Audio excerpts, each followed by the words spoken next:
Hey everybody, welcome back to the channel. Steven here from Northwest Small Batch Brewing. Today I want to make a test batch. Well, it's a test batch for me. For what? I can't tell you. It's something in the future. It will be on this channel, but I can't divulge that super secret information right now. But what I'm making is a chocolate, well, it's really a milk chocolate cherry Imperial Stout. So it's going to be around 8%, which makes it the Imperial. It's going to have no lactose, at least not yet. That may change in future batches if I decide it needs it. But the milk part comes from milk chocolate. So that's the first test. You've read about probably don't add any kind of fats or oils to your, your boil or your mash. It's going to kill your head retention. And yet, I have seen it done. People have done it and it has worked and they have not had problems with head retention. So I'm going to do it myself and see what happens, because I don't like the dark, bitter chocolate flavor you get from cacao nibs, which is what most people use when they're trying to add chocolate to a beer. So I'm going to use milk chocolate chips and let's see what happens. Let's see how it turns out and go from there. So let's get started real quick here with the grain bill. Starting with 7.38 pounds of Baird's UK Maris Otter Pale Ale, which is a British malt that produces a rich, malty, full-bodied beer. Next, I'm adding 1.85 pounds of roasted barley. This is Bree's 220 Lovabond, but you can go up to 300 to give it that coffee, bitter flavor and color. And near the last, I'm adding 1.10 pounds of Melanoidin. This is Wehrmann German malt, around 23 Lovabond. It's going to give it a nice smooth mouthfeel and a deep red to reddish brown color. All right, so just so everybody can stop freaking out and put in nasty comments in the comments section, I realize I always pronounce that particular malt wrong. I always say Melanoidin. There's an extra N, or I don't know, but it's Melanoidin. Now I'm probably saying it wrong that time too, but at any rate, there you go. Finally, I'm adding some rolled oats, 0.74 pounds. That's about 5% of the grain bill. I'm using old-fashioned rolled oats from the store. It's cheaper, but if you want, you can buy the flaked oats and pay more from a homebrew store.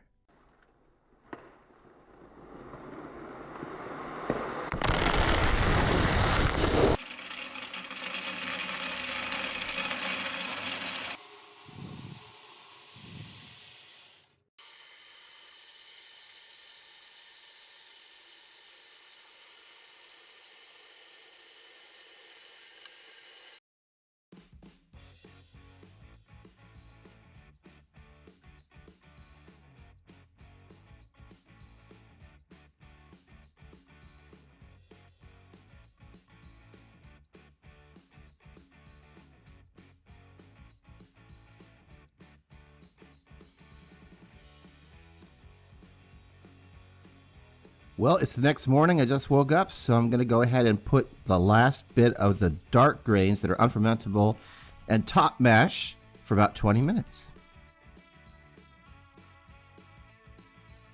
And now, for one night only, it's time, in the wise words of Gnome Brewing, to go drain the main grain and bring it up to a boil.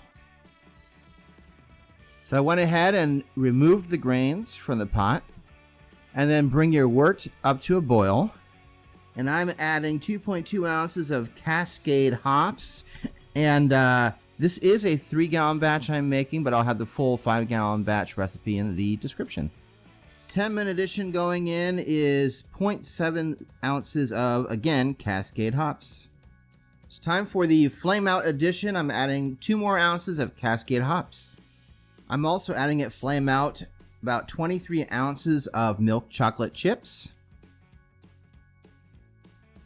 Time to chill the wort down. I'm going to wrap mine up, set it aside, and let it chill for an overnight chill. All right, so it's like 5 in the morning, and the wort has cooled overnight to room temperature, so it's time to transfer the beer using gravity to my fermenter. So I'm going to seal up the fermenter, and then I'm going to shake it vigorously for 1 to 2 minutes to add oxygen to the wort. It was sitting all night, so all the oxygen has come out of it, and with the boil, there's no oxygen at all. So you shake it to get the oxygen back in because the yeast need oxygen to thrive. It's time to pitch the yeast. I'm going to go ahead and pitch your good old-fashioned US-05 yeast. Dry yeast, so just pitch it right into the wort. And gosh darn it, I knew I forgot something. I forgot to put on the floating dip tube.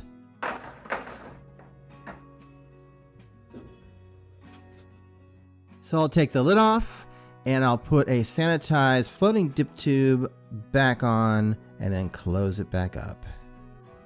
All right, so I took the cherries out of the freezer 2-3 days ago, put them in the refrigerator, let them thaw out, and then the day that I want to put them into the fermenter, I took them out of the refrigerator and just let them sit on the counter to get up to room temperature.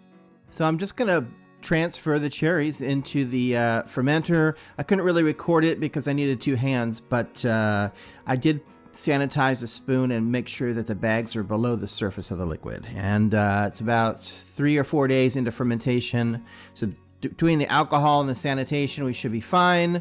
And then we'll be back towards the end of the month. All right, everybody. So welcome back. So real quick recap.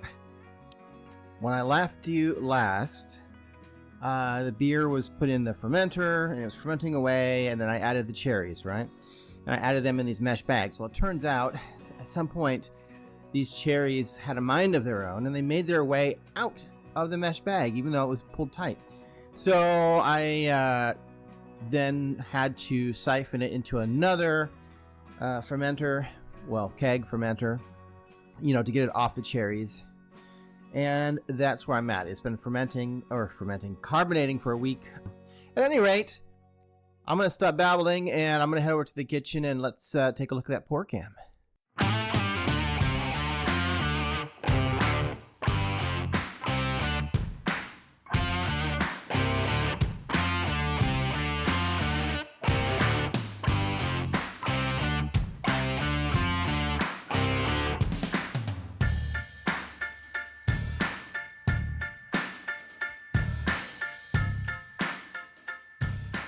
All right, well, clearly there's no problem with head retention. I even let this sit for just a minute while I was resetting up the camera, and it's still got an incredible head retention on it.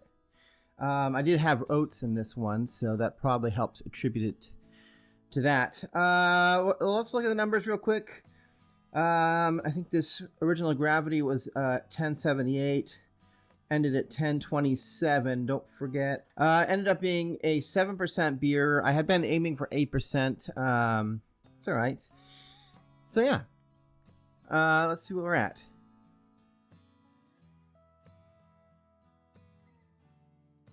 It's not a ton of cherry smell on it. Some chocolate, but not a lot of cherry. Yeah, let's try it. Let's try it out.